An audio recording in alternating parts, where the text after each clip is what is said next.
¿Qué tal? ¿Cómo le va? Bienvenido, bienvenida a La Tertulia, el espacio donde se comparten las manías de un lector. Tanto tiempo, pero ya estamos acá de regreso con esta temporada. De este lado, Mayra González Olvera. Y Jorge Alberto Gudiño Hernández. ¿Qué tal? ¿Cómo le va? ¿Todo bien? Pues todo bien, oiga, porque ya hacía falta más recomendación lectora. Lo que pasa es que luego nos tenemos que retirar a nuestra cueva a seguir leyendo, porque si no, ¿qué les recomendamos? Ni modo que vengamos aquí leyendo pura cuarta de forros y resúmenes en Wikipedia. Pues no, ¿verdad? No, eso no se nos da nada bien. Luego mire usted el del versus, Tim Mayra, claramente. No.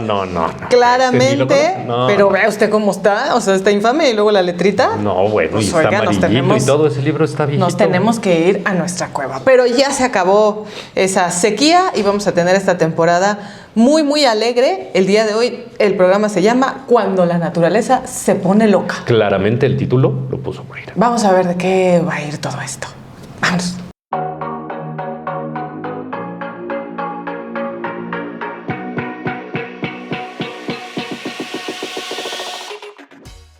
El versus, a ver qué tan loca se pone la naturaleza, es Latinoamérica contra... El resto del mundo. Resto del mundo. Bueno, depende, porque como andan las cosas hoy en día, ya parece que Canadá ya no sabemos de dónde. Mire, Tim Mayra. No, pero voy a dejar que Jorge Alberto empiece. Con su esbeltez. Con mi esbeltez. Es un libro delgadito de Juliana Javier. Se llama Plaga y está dedicado a Mayra. O sea, ya ese es el mejor argumento para que vote usted. Tim Mayra por mi generosidad. Por Tim Mayra por el libro Plaga de Juliana Javier. Que además la dedicatoria es muy bonita y demás. Y aquí se cuenta la historia de Emilia, una adolescente que vive en un pueblito espantoso, completamente apartado de todos lados. Es un pueblito ribereño al que le llegó una plaga de moscas. Una plaga de moscas. Moscas y moscas y moscas y moscas. Como las de la portada. Es la como la de la portada. Sí, porque está increíble. ella cubierta como con una tela de mosquitero, ¿no? Y llegan moscas y moscas y moscas y en eso anda Emilia papándolas, literalmente, y se come una. Y ella siente que esa una que se come empieza a hacerle cosas en el interior, cosas como crecer, como convertirse en larva, como ir habitándola por dentro. Y eso funciona genial porque mientras la mosca se reproduce, es que las moscas no se biparten ni nada, pero pensemos que Emilia tampoco es un mar de cultura y de conocimientos anatómicos y biológicos. En realidad lo que pasa es que Emilia está embarazada. Que no es spoiler, se va entendiendo, o sea, uno lo va entendiendo. Si es un poquito spoiler también, Tim Mayra, porque Jorge Alberto acaba de, o sea... Bueno, pero esto tampoco es spoiler. Que de pronto llegue, imagínese usted conoce a alguno así, de pronto llega el encargado de la salud pública y dice, ya sé cómo nos deshacemos de las moscas, con sapos. Y entonces, ¿qué va a haber? Es como, ¿nunca viste una así de los Looney Tunes? Que era un ratoncito al que le llevaban un gato y que luego llevaban al perro y luego llevaban al elefante. Y para sacar al elefante, pues había que llevar un ratoncito por esta idea tan extraña que yo sigo sin saber si es cierta que los elefantes le tienen miedo a los ratones. Bueno, pues... Porque a ver, soñó un capítulo de Looney Tunes, imagínese. O sea, y no me pagan. No, yo creo que ese capítulo existe. Si usted lo vio en algún momento, manifiéstese. Y mientras tanto, Team Jorge Alberto, porque le traje no solo Plaga de Juliana Javier dedicado a Mayra, sino un capítulo inédito de los Looney Tunes. Eso ya vale su voto. Margaret Atwood, que además es una fanática de México, se la pasa de vacaciones acá. Team Mayra, por supuesto. Yo leí ese libro antes que Mayra. Y en sus libros, antes de que yo naciera. No, tampoco está viejo ese libro. Y tampoco está tan viejo ese libro, en vez de decir que no está tan viejo él. Imagínese qué autoconciencia tiene Jorge Alberto de sí mismo. Muy viejos. Bueno, en fin. Y de hecho México lo menciona de pasada normalmente en sus novelas. En esta novela también está mencionado. En el cuento de la criada también menciona a México. Pero bueno, Oryx y Crake es la primera parte de una trilogía, que es la trilogía del ecocidio. Es una trilogía ecológica, así como tiene... Como siempre ha sido ella, con esta ficción especulativa, como pasa con el cuento de la criada, pero ahora pues tiene que ver con que la naturaleza se pone loca. ¿Y por qué se pone loca la naturaleza en Oryx y Crake? Porque nosotros vamos a conocer a Hombre de las Nieves. Hombre de las Nieves anda por ahí, anda pues perdido, anda en un ambiente en el que parece que no hay otros seres humanos, o al menos no otros seres humanos iguales a él, y nos va a ir contando qué fue lo que ocurrió. Nos va a ir contando, mientras está también en el presente, tratando de encontrar comida, tratando de llegar a algún lugar en donde pueda tener una batería para un arma que le va a ayudar a estar a salvo de los animales que están habitando ese lugar, que no son los animales que nosotros conocemos, no son los lobos, sino son los loberros, no son los cerdos, sino son los cerdones, y ahora les voy a decir por qué.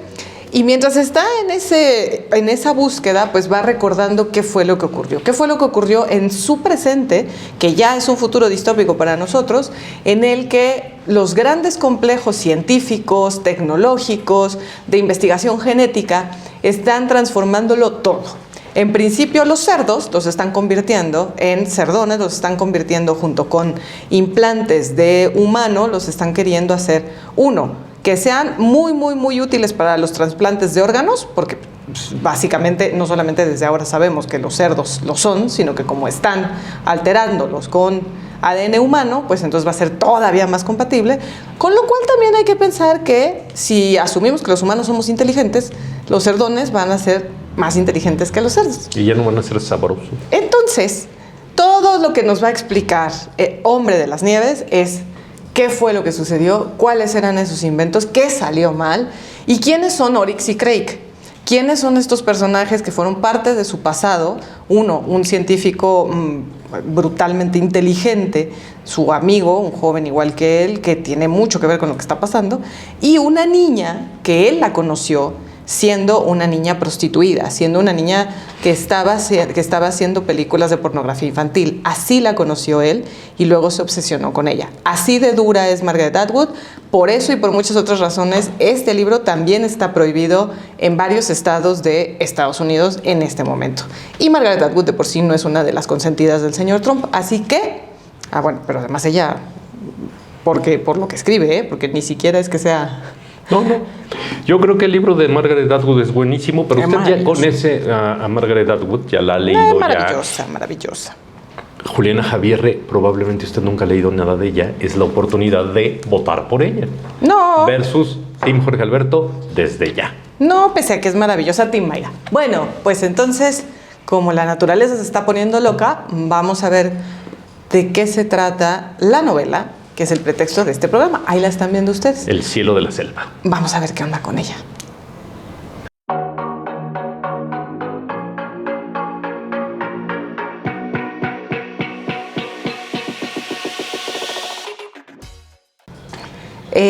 Nada más para terminar la idea, porque Tim Mayra decía yo que no es la consentida de Trump justo por el cuento de la criada y porque el cuento de la criada fue uno de los libros que se usó como estandarte en las manifestaciones del periodo anterior, pero ella es canadiense, pues. O sea, yo creo, Tim Jorge Alberto, que el libro de El cielo de la selva está muy emparentado con Plaga de Juliana Javier y que entonces los dos me cuentan como votos y ahorita que entrevistemos a Elaine, pues ella misma va a traer votos a mi casa. Está muy emparentada con Oryx y Crake también. A ver, ¿qué pasa en El cielo de la selva? Es tremenda la novela. Es tremenda la novela. A ver, la premisa de la novela es que existe una hacienda, o al menos eso entendemos de inicio, donde están habitando, pues no sabemos bien quiénes llegaron ahí o por qué están ahí, pero están en un límite con la selva. Casi podemos imaginarnos mientras vamos leyendo la novela que hay una línea, o sea, que separa. Incluso hay imágenes dentro de la novela que hablan de cómo se abre la selva para recibir el sacrificio. Ahorita les vamos a decir cuál es el sacrificio. Que se abren para recibir el sacrificio. Porque la selva tiene un sistema, junto con estos seres humanos que habitan ahí, de intercambio.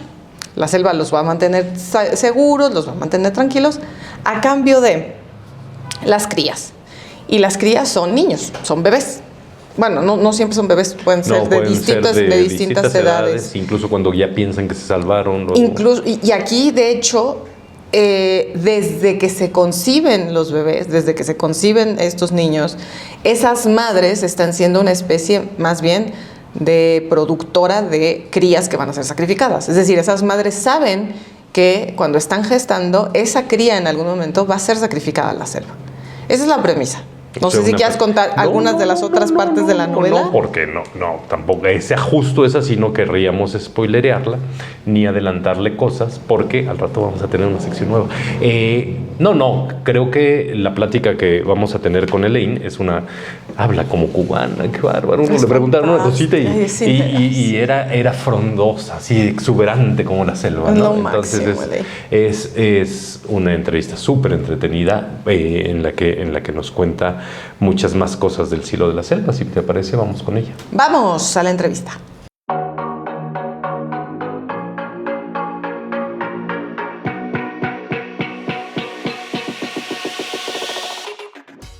Elaine, desde Cuba, muchísimas gracias por tomar esta entrevista. Estamos felices de poder hablar de El cielo de la selva. Bienvenida a la tertulia. Gracias a ustedes por tenerme allá. Aquí en bidimensional, pero espero que pronto te podamos tener en 3 dimensiones, querida. A ver, vamos con todo, así como tú con la novela. No le das algo al lector ni al arranque. O sea, no es que empieces la novela despacito, Elaine. Tú llegas con todo, o sea, tenías que abrir justo el pacto de entrega lectora con todo, o sea, directamente que supiera el lector a dónde se estaba metiendo. Yo creo que un poco la escritura de una se parece al ser humano que una es. Y yo soy un poco así, caribeña, apasionada de entregarlo todo de una primera vez.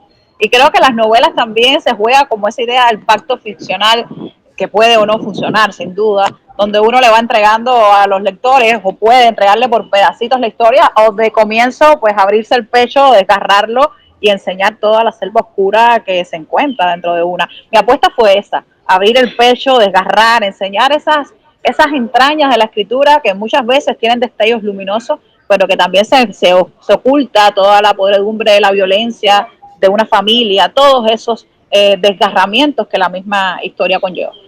Es terrible, es decir, arrancas con todo y arrancas con todo el horror que vamos a seguir sobrellevando mientras leemos la belleza terrible del cielo de la selva, aunque por supuesto también hay ternura, también hay sororidad, hay hermandad, hay muchas cosas también luminosas dentro de la novela, porque no todo podría ser terrible, pues. Sí, claro, la novela tiene como este contraste, ¿no? Yo creo que es un poco enseñar también cómo es el mismo mundo en el que estamos viviendo hoy día.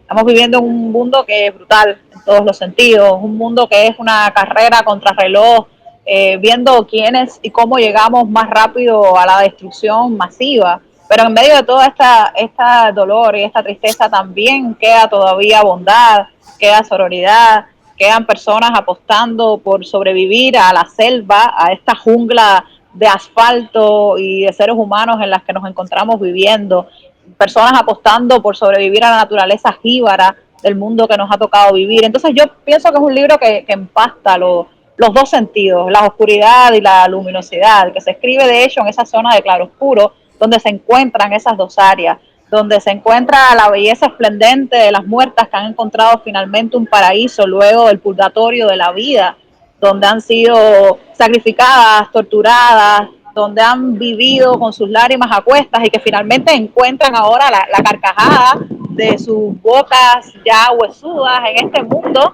que es otro para ellas. Pero también, por supuesto, está toda la parte oscura de esta historia de terror neogótica dentro de una jungla que sí, es una jungla de carne y hueso, pero que también podría reflejar metafóricamente todas esas otras junglas en las que nos vivimos, en las que nos encontramos viviendo.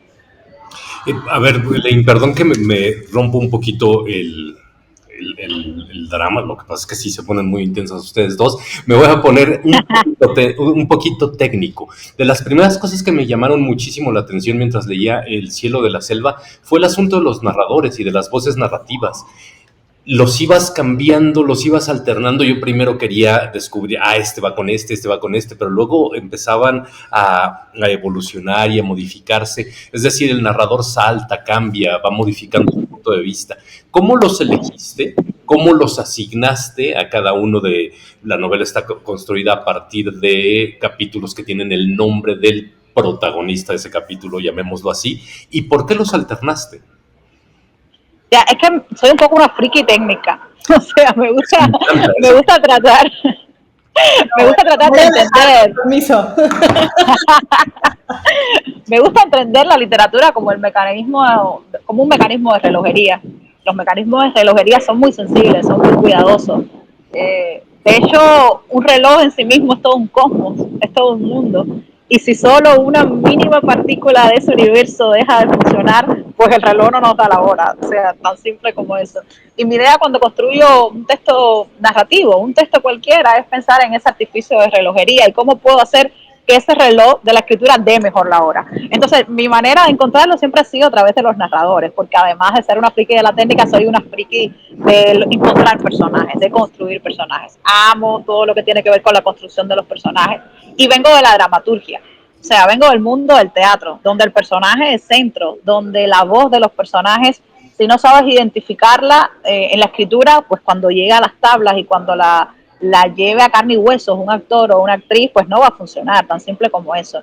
Entonces hago como muchos análisis de cuáles son los narradores que funcionan mejor dentro de cada historia y dentro de cada contexto. Y aquí dije, esto tiene que ser plural, esta no puede ser una historia contada desde un solo punto de vista, porque es que me va a quitar el sabor, el tuétano de estos huesitos oscuros. Esta no puede ser una historia con una visión unívoca de la realidad, porque entonces tendríamos solo una mirada de luz o de sombras. Y yo quería, como les decía, escribir en el claroscuro.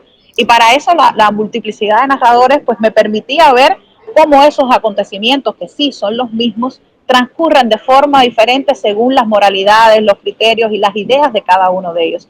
Y esto es sabrosísimo porque hay un momento muy interesante en la escritura en que a ti te parece que los personajes hablan contigo y que te parece que están contándote sus historias y que te están contando sus puntos de vista y las tristezas y los dolores que los acompañan y las historias que como maletas cargan consigo. Entonces, en esta parte del trabajo, que como ves, soy muy friki porque puedo estar hablando de esto los próximos 25 minutos que tenemos para hablar, pero trataré de condensarlo de la mejor manera posible. Yo empiezo a escribir un capítulo y empiezo a tratar de entender la voz del personaje. Y siempre es como este ensayo de error. Si la voz funciona, pues sigo adelante. Si veo que empiezo a tener como determinados resquemores con la voz, empiezo a hacer otros análisis con otros narradores. Bueno, con el narrador en segunda persona me llevo de maravillas porque lo amo, lo quiero mucho. De hecho, mis dos personajes favoritos, que son Romina y la perra, están escritos en narradores de segunda persona. Pero no me llevo tan bien con el narrador en tercera persona, por ejemplo. Entonces, ese es un narrador que me cuesta un trabajo llegar ahí. Sobre todo los narradores omniscientes en tercera persona me cuestan mucho trabajo. Y bueno, me pongo esta especie de tour de force, de ejercicio de fuerza, y a veces me obligo también como a escribir desde ellos porque entiendo esta mirada global de la escritura o quisiera entender la mirada esa global de la escritura como el mecanismo de relojería. En otras palabras, y resumiéndolas, aquí todo es construcción del personaje y ensayo y error, viendo qué narrador creó y luego pues tratar de alguna forma en que todo eso se ensamble dentro de una misma herramienta literaria, por supuesto. Hablaste de mecanismos de relojería al principio, al final y ahorita de ensamble. Y cuando yo pienso en un reloj mecánico, siempre pienso en engranes, ¿no? Y en el áncora. Y en ese pequeño dientecito que hace que mueva al que sigue y que entonces el segundo se convierte en minuto, etcétera, etcétera. Y ahorita que lo estabas diciendo, dije, claro, así están la estructura de los capítulos. Todos los capítulos acaban justo como empieza el otro para darle esa vueltecita. Sí, exactamente.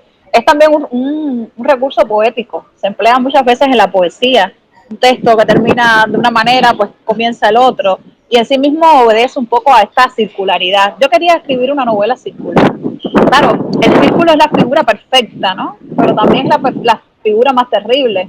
Porque un círculo que no cierra no es un círculo, ¿vale? Puede ser cualquier otra cosa.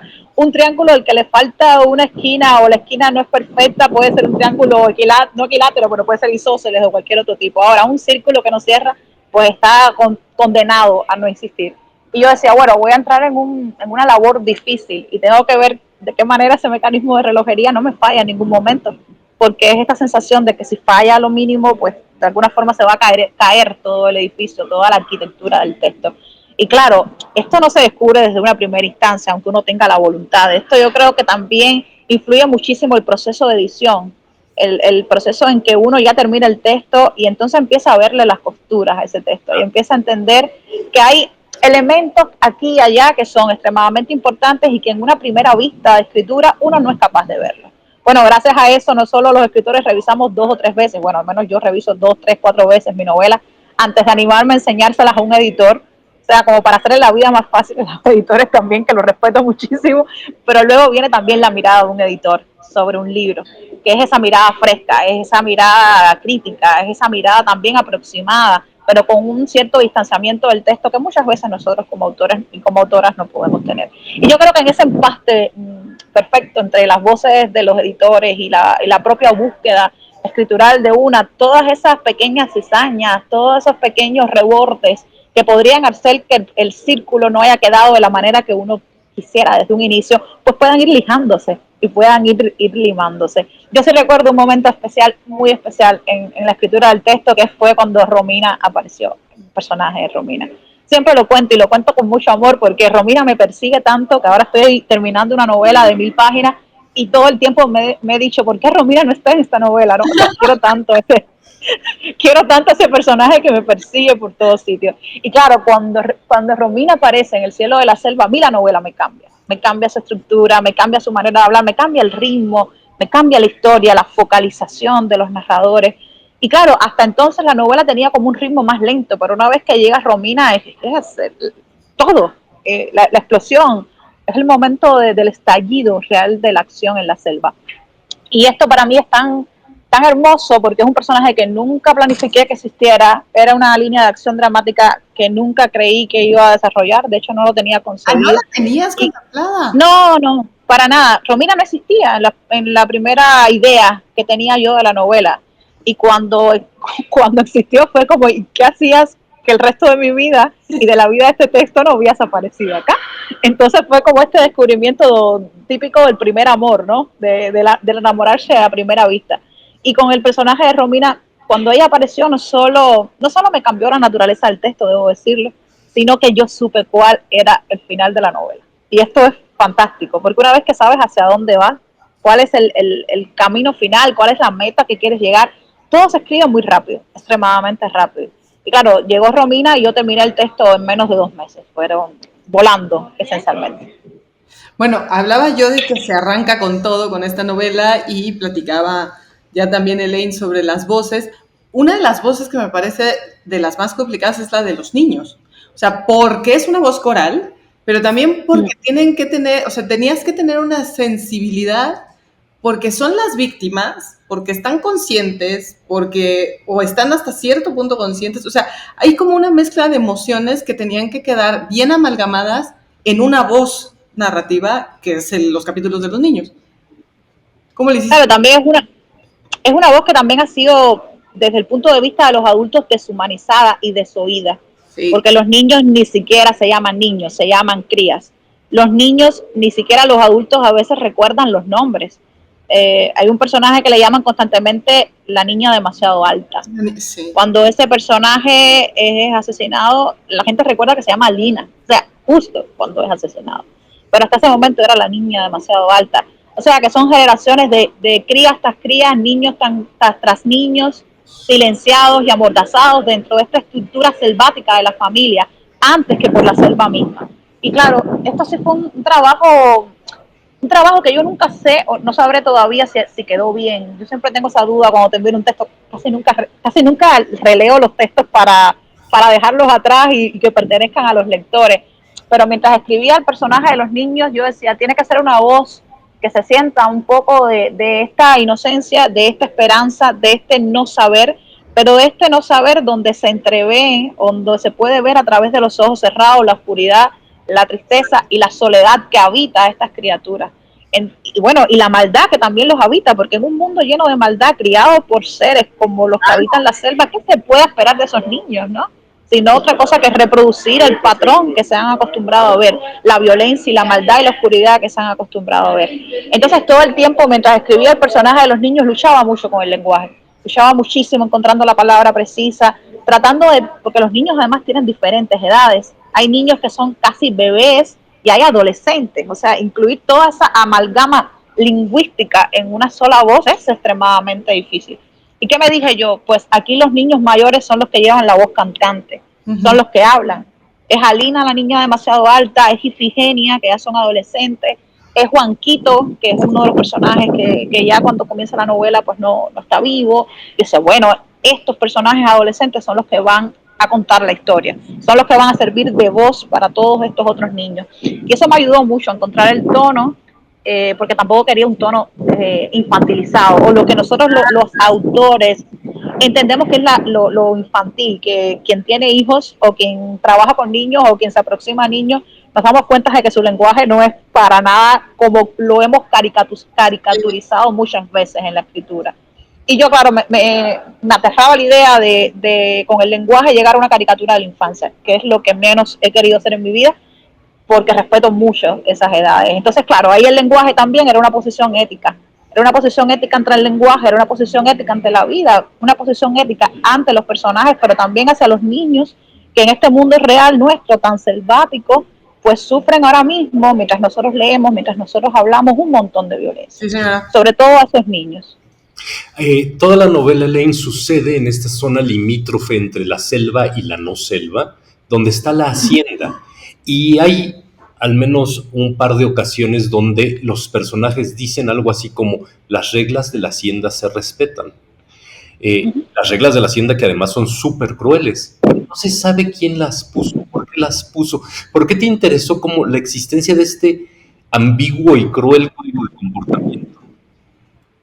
Ya, las reglas de la selva existen desde... De hecho, hay un fragmento de la novela que ahora este es el punto en que, si no lo han leído, por favor, quienes nos estén escuchando, alerta de spoiler.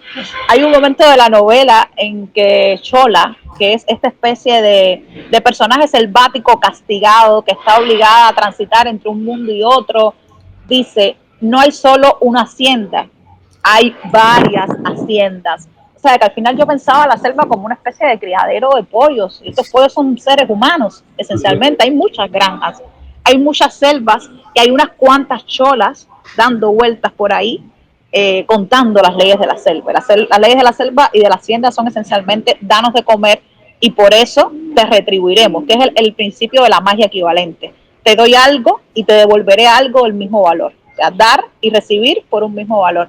Y claro, imaginar las reglas crueles, ¿no? Y tratar de no traicionarlas, ¿no? Porque una vez que estableces unas reglas, sí, estableces un concepto del mundo y luego no lo traiciones, porque entonces estás rompiendo el pacto de verosimilitud con los lectores.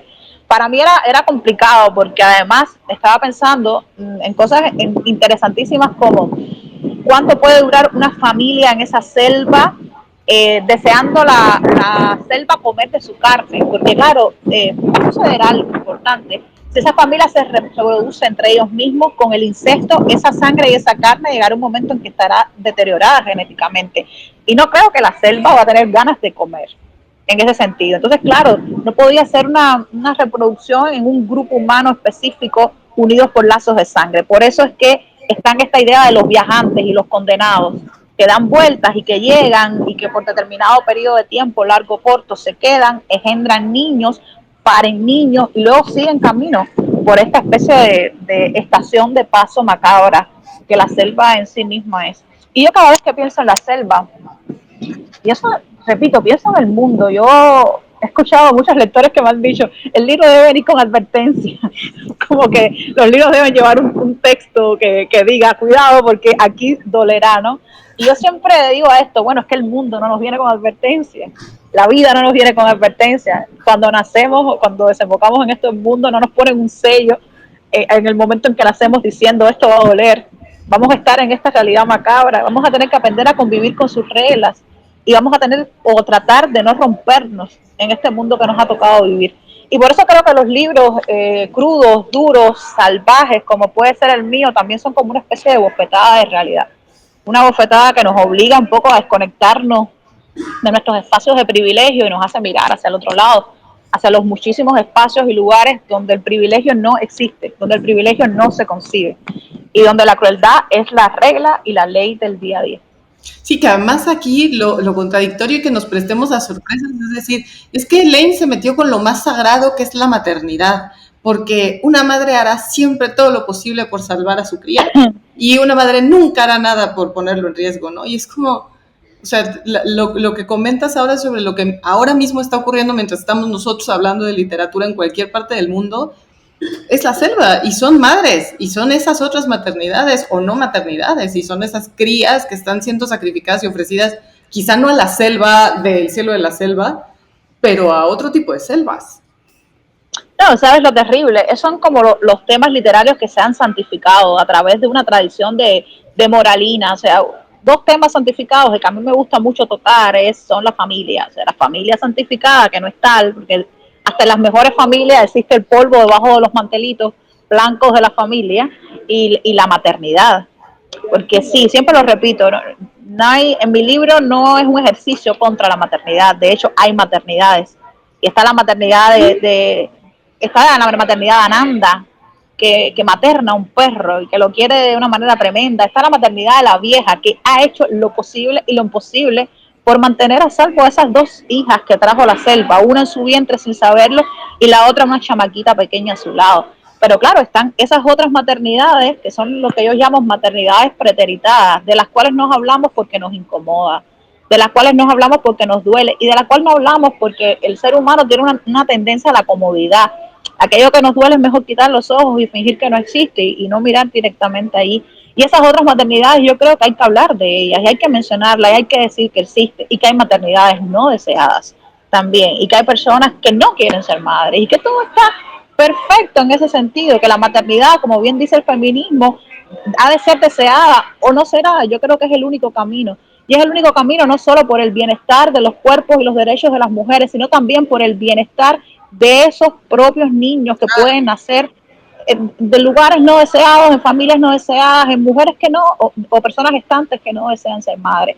Todas esas historias que para mí ponen a la maternidad o la dignifican, me gusta esta palabra, en su justa medida, y hablan no solo de la maternidad mariana en el sentido de María, no Mariana Enríquez, ojalá la de Mariana Enríquez, que yo creo que se parece un poco más a la que yo toco. Un poco desmitificar esa única mirada sobre la maternidad nos hace muy bien como conjunto histórico de seres humanos que compartimos un tiempo y un espacio determinado. Yo pienso que la literatura, y siempre me hago esta pregunta, ¿la literatura servirá para algo más que no sea pasar un buen rato mientras leemos? Y yo quiero creer y quiero tener siempre la firme convicción de que los libros nos pueden hacer por lo menos reflejar un momento en el mapa del mundo que habitamos, y hacernos pensar un poco en el tipo de mundo que queremos o que no queremos. Hablaste de Romina, y cuando hablaste de Romina confesaste que ella es una de tus dos personajes favoritos junto con la perra. O sea, a Romina ya le dimos su huequito, platícanos de la perra. Bueno, la perra es mi otro amor. La perra es mi otro amor, y esa sí vino desde el principio. Venía en el empaque original de la novela. Y es un personaje que me permitía hablar del tema de la salud mental. Es otro tema escabroso, otro tema del cual no se habla. Y del duelo. En este caso es uno de esos famosos duelos no permitidos, el duelo hacia los animales. Porque cuando perdemos un animal muy querido, muchas veces nos dicen, ya no lo llores, que es un perro. Ya, pero llevas 4 años llorando al mismo perro, déjalo correr. No estoy llorando al perro, estoy llorando a mi ser querido. Estoy llorando a mi criatura querida, estoy llorando a mi familia.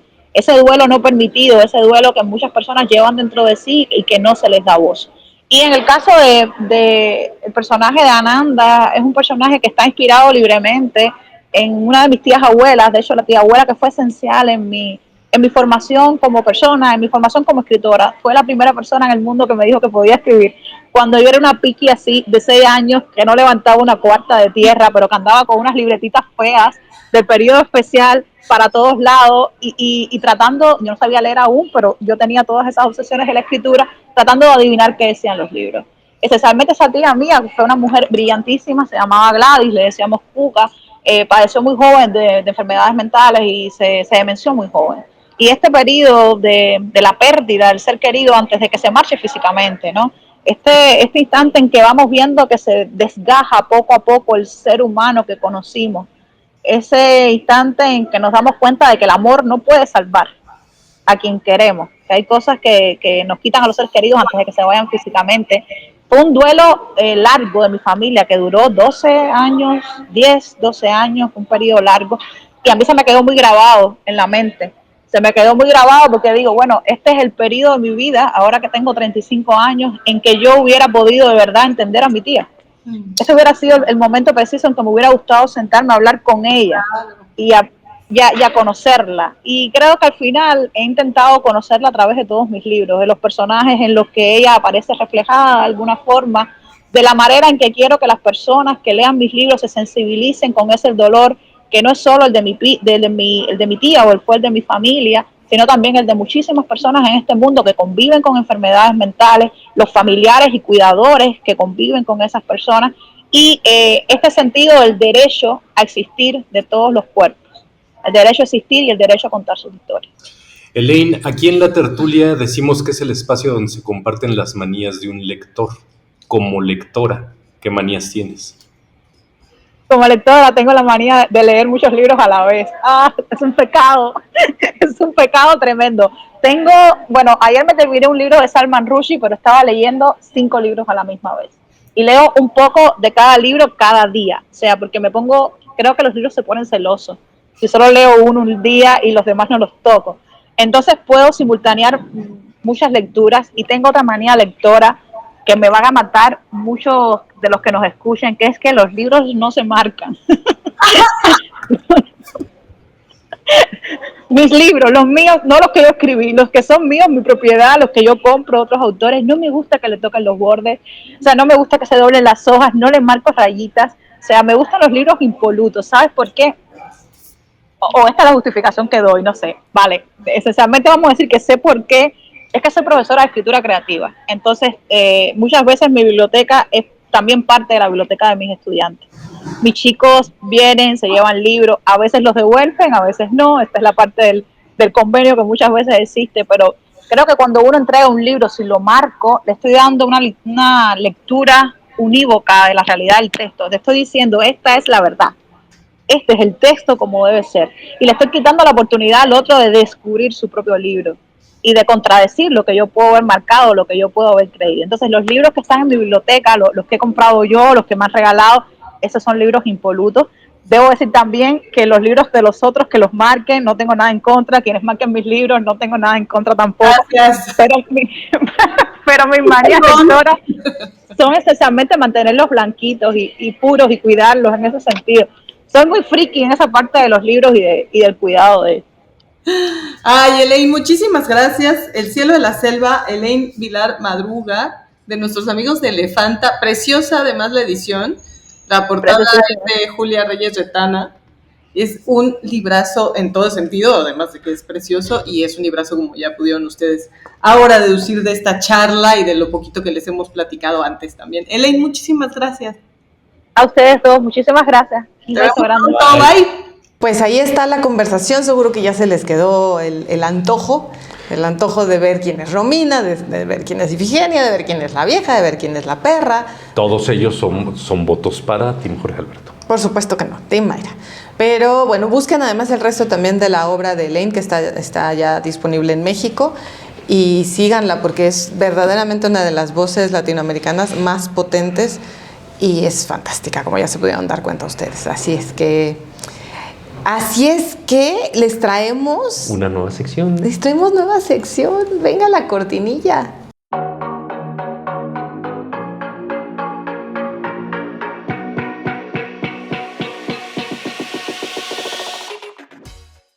A ver. Cronómetro en mano, señores, señoras, señoritas, todo, cronómetro en mano. Porque ahorita viene una sección que se llama Puro Spoiler. Entonces, cronómetro en mano. Si no quieren saber nada de lo que pasa más allá de las primeras 3 páginas, porque es un libro muy chiquitito, más allá de las 3 primeras páginas de las batallas en el desierto, entonces en cuanto yo les diga, pongan su cronómetro y 10 minutos después pueden adelantarle para que sigan viendo el programa. Pero lo cierto es que este libro también... No, antes, vamos a explicar la idea de la sección, también para que ustedes puedan colaborar. A ver, vamos a hacer una sección, yo como les decía, en muchas entrevistas sobre todo, me da mucha angustia muchas veces no poder hablar de los finales de los libros. Está prohibido, yo sé que es un pecado, pero aquí vamos a tener esta pequeña esfera, oasis, para hablar de todo lo que no se puede hablar, para no echarle a perder a nadie la lectura. Pero lo vamos a hacer con libros que asumimos son muy conocidos. Bueno, este tiene película y canción, que son muy conocidos y que muchos de ustedes pues también tienen ahí la cosquillita de compartir cosas acerca de ellos. Así es que los invitamos también a que nos propongan ¿qué libro les gustaría que tuviéramos aquí para echar entre todos nosotros puro spoiler? Ahora sí, ¿qué decías? Bueno, decía que empezábamos con las batallas en el desierto, sobre todo, justo por lo que decía Mayra, tiene película, canción, y es muy probable que ya sepa todo lo que hay que saber de las batallas en el desierto. Y entonces a mí lo primero que me pasó es que me puse tristísimo porque no encontré mi ejemplar. Eso pasa. Anda perdido. Este es el de mi hermano que me prestó mi mamá, que el mío era blanco. Pero es viejísimo. No, pero el mío era más viejo. El mío era blanco. Madre. Era blanco en lugar de naranja. Y es viejísimo, y la historia todos la conocemos, es muy simple. Carlos, que vive en la colonia Roma, Carlitos, a mediados del siglo pasado, de pronto tiene varios amigos en la escuela, y un día va con Jim. Jim es su nuevo amigo que lo invita porque lo defiende en una pelea, y ahí se agarran todos a golpes y demás, como estaba muy bien que pasara en esa época. Lo invita a su casa. Jim había vivido en San Francisco, es hijo de Mariana, y estoy buscando un apunte. Se rumora, sí, porque dije rumorea, se rumora, perdón, voy a toser, eso me pasa cada vez que hablo mal, toso. Se rumora que el papá de Jim es un político súper encumbrado que sale en un montón de fotos con el presidente. No encuentro mi apunte. Pero ella es la amante, entonces lo ve cada tanto. Sin embargo, pues como en parte es gringo, en parte es mexicano, en parte sí es hijo del político, tiene acceso a un montón de privilegios, tiene todos los juguetes gringos en una época en que además... la fayuca no. Pero seamos serios, le cambiamos el nombre a los productos cuando llegaron a México.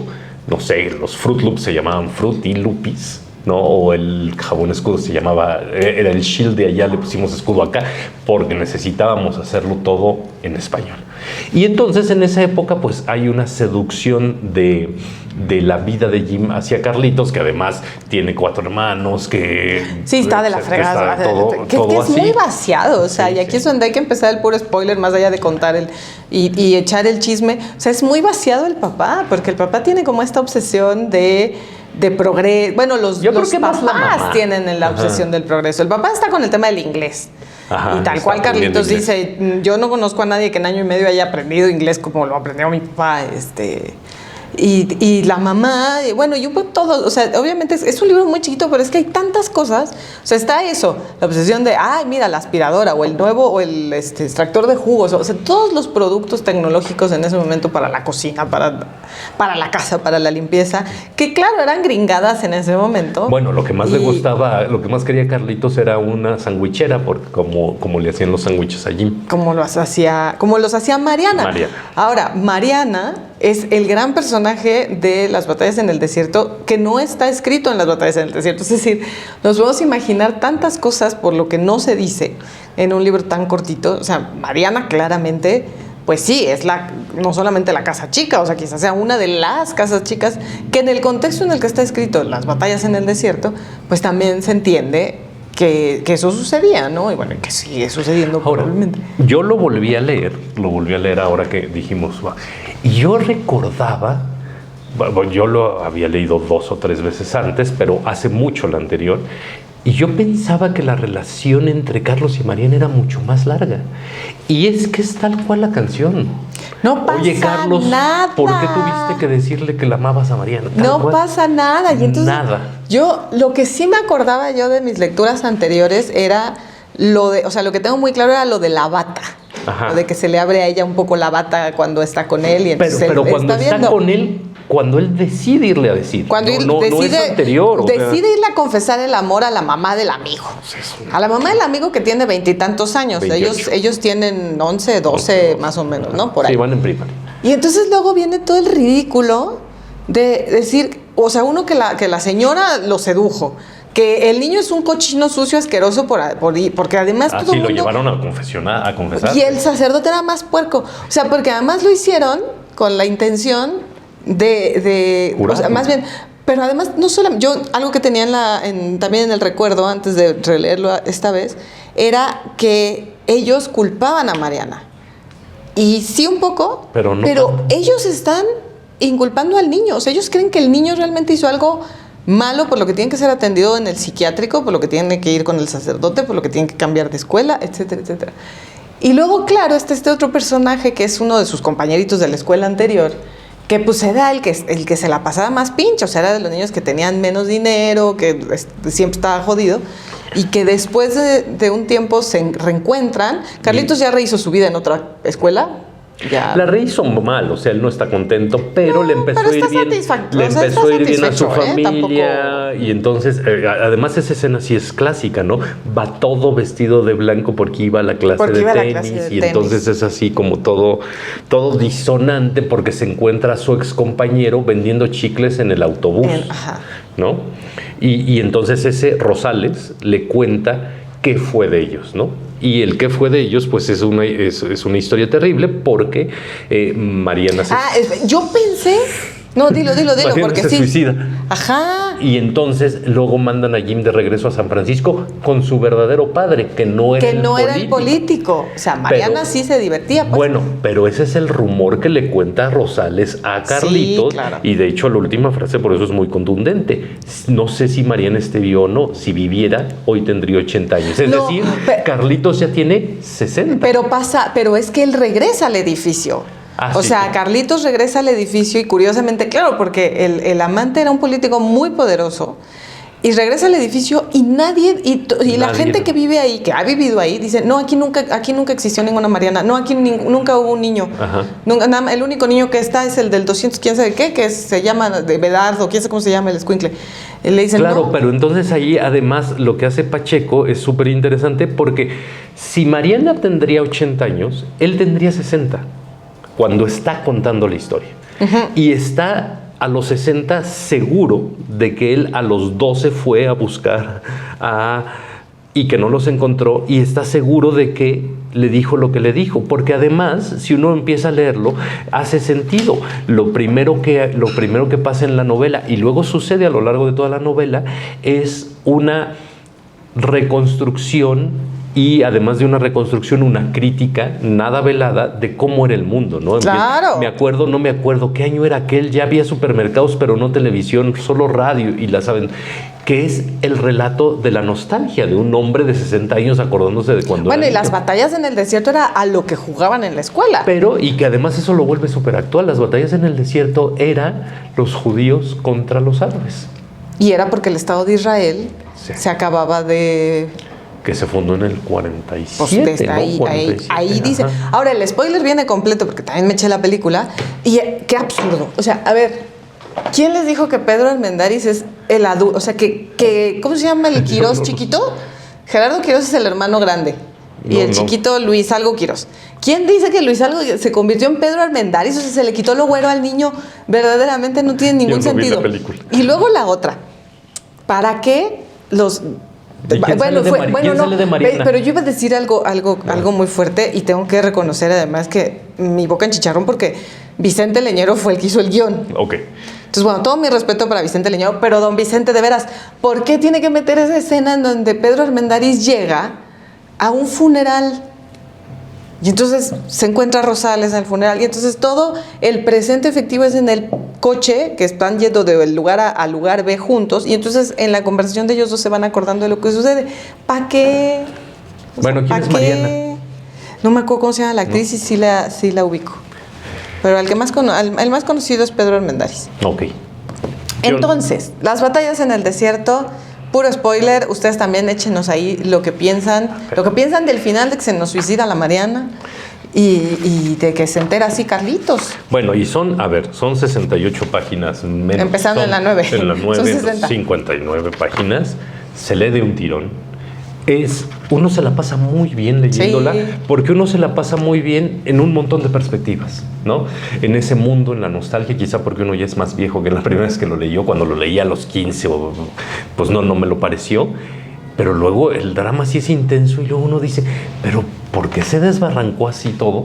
¿No? De pronto, si nada más fue muy inocente el asunto. Fue muy inocente, fue muy dulce, Era un caballero, Carlitos. Era un caballero, Carlitos. Era un caballero y me lo trataron como un patán. Ya, ¿tú cómo vas? Pobrecito. 9:33 minutos. Ya, 9 minutos con 35 segundos. Perfecto. Va a venir la otra cortinilla para que le avisen al de al lado que ya se paró. Díganle, ya acabó el spoiler. Ya, sigue lo que sigue. Venga. Lo que sigue.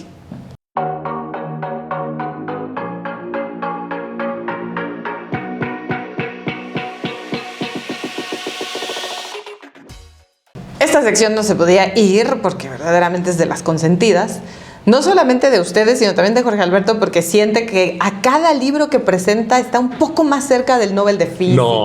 No, a ver, yo tengo que confesar algo muy claro y creo que es importante decirlo. Me parece que los libros de divulgación científica son importantísimos para que conozcamos cosas, pero leyendo libros de divulgación científica uno no se vuelve especialista en nada. Pues, o sea, aunque lea libros... Nobel de Física, yo sé lo que les digo. Nunca me lo van a dar, ni ese ni ningún otro, el que quiero. Con el sueño de los Looney Tunes, ya se vio, se los juro. Bueno, a ver, este libro además no es de física, es más sencillo. Bueno, pero enséñalo, presúmelo, de la es portada que si está no, bonita. pues sí, la portada está bonita, pero si no, no me... El Mariano sí, pero el otro... Todo el tiempo le dije Bilinkis, hasta ayer que lo escribí. Santiago Bilinkis. A ver, Mayra. Que Mariano Sigman es fantástico. Busquen todo lo que encuentren de El poder de la mente. Ya hablamos de las del palabras. poder de la mente, de las palabras aquí, que es él es un neurocientífico así. Y es clarísimo, además explica las cosas de manera súper especial y tenemos una preocupación nueva en el asunto de la divulgación científica y en el asunto del conocimiento. Tú y los científicos, tú y tus amigos científicos. Todos. Y es el asunto de la inteligencia artificial. Ah, sí, pero por eso me gusta el que están poniendo ahora, que además yo creo que es inventado el de Quino, ¿no? ¿O si habrá una Mafalda? Que dice, no me preocupa la inteligencia artificial, me preocupa la falta de inteligencia natural. Algo pero así. yo creo que ese sí es un habrá original. Llegado a ser de... Sí, yo creo que sí, yo lo recuerdo ahora que mis recuerdos nada garantizan. Pero, a ver, hay una preocupación, de hecho, probablemente hablemos de un par de libros más sobre la inteligencia artificial. ¿El subtítulo cuál es? Porque ya me lo quitaste. La nueva inteligencia y el contorno de lo humano. Bueno, a ver, en ese libro Mariano Sigman es especialista en la conciencia, en la mente, en cómo funcionamos en el interior y Bilinkis. Es de los... Sí, no se ayuda el señor Santiago. Dile, Santiago. Es de los primeros que se puso a estudiar en serio la inteligencia artificial hace muchos años y una de las preguntas fundamentales es, ¿la inteligencia artificial es inteligente o reemplaza la inteligencia artificial a la inteligencia? Sobre todo porque de pronto vemos, hace 2 o 3 semanas tuvimos la noticia de esta nueva inteligencia artificial de los chinos, que era muchísimo más económica que ChatGPT. No porque no que ChatGPT es gratis, me hicieron bolas. Son gratis las dos, económica en términos de los recursos que tienen que utilizar para el procesamiento de sus respuestas. Al parecer, cada vez que le pedimos a ChatGPT, por ejemplo, que escriba un texto, se necesita solo para enfriar la máquina en donde está medio litro de agua. Sí, han dicho que también hay... la gente preocupada por la ecología también lo ha dicho. Hay un montón de preguntas. Por ejemplo, hay quien dice, es que la inteligencia artificial funciona de manera estocástica, o sea, estadística, y lo único que hace es lo mismo que hacemos nosotros cuando sabemos cosas. Y hay quien dice, para nada. A la hora de, pensemos en un ejercicio muy simple, clasificar 1 millón de tarjetas en donde vienen fotos de perros y gatos, la inteligencia artificial lo va a hacer muchísimo mejor que nosotros, más rápido y demás, porque a la inteligencia artificial le entrenamos con 100,000 fotos, y luego aprende y discrimina a una velocidad impresionante. Nada más que nosotros aprendimos cuando nuestra mamá mira un perro, mira un gato y ya está. Tuvimos esa capacidad intelectual de, digámoslo de alguna manera, asir la esencia del objeto, la esencia de la cosa, y no necesitamos entrenarnos, ¿no? La inteligencia artificial tiene un montón de detractores, tiene un montón de fans, de gente que dice sí, ya, que funcione. Y hasta ahorita, o hasta lo que yo he leído, una de las conclusiones es apasionante y es aterradora. Las dos cosas al mismo tiempo. Sí. Lo que sucede en el libro es que tanto Sigman como Santiago. Sí. Lo que intentan es ver qué tanto la inteligencia artificial es inteligente, qué tanto sí sustituye cosas de las que nosotros podemos hacer y de la manera en la que pensamos, qué tanto va a sustituir ciertas actividades. Hay actividades que claramente puede sustituir con muchísima facilidad. Y una pregunta fundamental: ¿podría la inteligencia artificial ser autoconsciente? Ajá. Sobre todo porque ya se ha descubierto que a veces, como una estrategia para resolver alguno de los problemas que se le han planteado, ha mentido, ya ha aprendido a mentir. ¡Híjole! Y eso también es cierto, por ejemplo, este ejercicio se le dice a la inteligencia artificial: haz clips, y bajo esa instrucción destruye el mundo, porque va a seguir haciendo clips, tenga que pasar sobre lo que tenga que pasar, ¿no? La empatía. Entonces, también. La inteligencia artificial es capaz de generar empatía. Bueno, quizá no, pero el ser humano cada vez es menos empático con sus semejantes. Quizá no puede componer una sinfonía, pero yo tampoco, ¿no? Entonces, sí, todas estas discusiones están muy, muy, muy bien planteadas en este libro artificial, cuyos autores va a mencionar Mayra. No, pensé que sí lo había aprendido. Bilinkis. Santiago, Bilinkis, Santiago, y Sigman, Mariano. Y miren, Jorge Alberto raya los libros. Raya los libros. ¿Y qué dice ahí? Yo también los rayo. No, marcaste el capítulo completo. Yo también, pero me parece una grosería, teniendo la invitada que tuvimos hoy, que llegues con este libro rayado. Pues Team mío. Mayra. Team Mayra. No se lo voy a prestar a nadie. ¿No se lo vas a prestar a Elaine? Además, digo, ya no esté Elaine presente, pero también es eso, la posibilidad de que el próximo que lo lea diga: ¿y ahora qué puso? Y entonces también haya un diálogo entre el libro y el siguiente lector. Le está discutiendo a Elaine en ausencia. Es una falta de respeto. No, porque lo dijo Elaine en realidad. Team Jorge Alberto. Team Mayra, no se hacen esas cosas. No se hacen esas cosas con otro ser humano, y menos si lo invitaste a tu casa. O sea, me parece muy desagradable. Bueno. Divúlgala. Bueno, les cuento porque hay una amiga que ya dice que ya tenía a todas hartas, sobre todas sus amigas, pues ahora que se separó de su pareja, y entonces que ya no les quería decir nada. Y entonces un día le escribió a ChatGPT y se puso a contarle cómo se sentía, y ChatGPT le contestó, y tuvieron una conversación que le ayudó mucho y le alivió el corazón. A mí me aterró lo que me dijo. Pero viene aquí, Viene aquí. No, la historia de mi amiga no viene ahí. No, pero viene a ver, el primer programa que hizo eso no fue ChatGPT, era uno que se llamaba Elisa. Seguro cuando ibas en la primaria alguien mencionaba que se le podía escribir. Pero mi amiga habló la consoló, le dijo: tú vales mucho, mereces respeto. Le dijo: tranquila, vas a tener a alguien más adelante. O sea, muy bien, muy, muy, muy empático.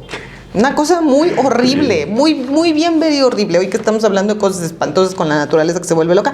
Pero claro, también, Team Mayra, pues la naturaleza se vuelve loca porque nosotros empezamos, pues. Team Jorge Alberto, lo artificial probablemente no sea natural.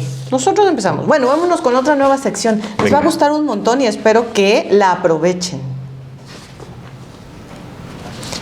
Vamos a ver ahora quién nos presenta su librería en Mi Librería.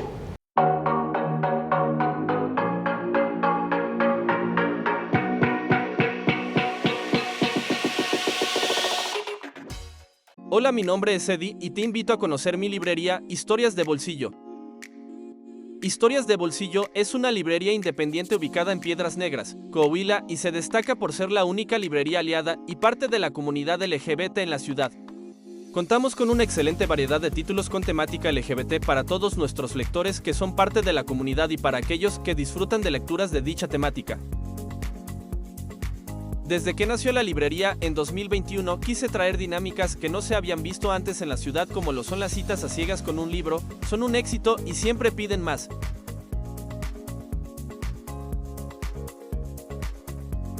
Y por supuesto, contamos con las mejores novedades editoriales para todos nuestros clientes. Contamos con página web, la cual puedes encontrar en nuestras redes sociales. Cada que visites la librería podrás encontrar lo más nuevo que hay en cuanto a lecturas y no tendrás que preocuparte por pensar dónde conseguir el nuevo libro de tu autor favorito. También podrás conseguir los libros que están en tendencia, los que te recomiendan tus amigos o los que ves en TikTok.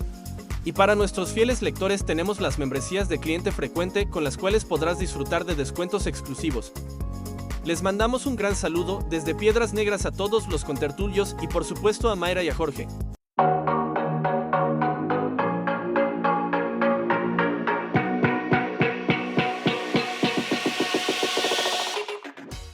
Cuarta de forros, o sea, ya le dimos toda la vuelta al libro hoy en la tertulia. Pero explícales, porque a veces a mí me ha pasado, tú que eres editor, a mí me ha pasado con lectores que les digo en la cuarta, y me, Pues es que esta no tiene. Sí, Este sí tiene. Es que es primera. ¿Es primera? Sí. Primera, segunda. La segunda es esta solapa. O primera solapa. No, porque entonces no tenemos cuarta, claro, Jorge Alberto. pero son las dos formas de decir. ¿Cómo llego a cuatro? ¿Cómo llego a cuatro? Bueno, 1, 2. Sí, entonces. 3, 4. 1, 1. O sea, Jorge Alberto quería que dijera 1, 1, 2 y 4. Esa o sea, no iba a salir segundo, re bien. Sí. O sea, por favor. Por eso luego preguntan, ¿por qué hablan de la cuarta? Pues sí, ahí la cuarta. Explícales, porque yo lo tengo muy claro. La cuarta Primera, es como la contraportada. que es la portada. Segunda, la primera solapa. Tercera, la segunda solapa. Y la cuarta de forros. O como les dicen en España, la contratapa. También es la contratapa, pero aquí cuarta de forros. ¿Qué es lo último? ¿Qué es lo último? Lo último y lo que tenemos que decir y contarles es que... Tengo nueva novela. Tienes nueva novela y la presentas. 27 de marzo. 27 de marzo. En Gandhi. 19 horas. Gandhi Mauricio Achar. Para que se quede en sus agendas. Eso.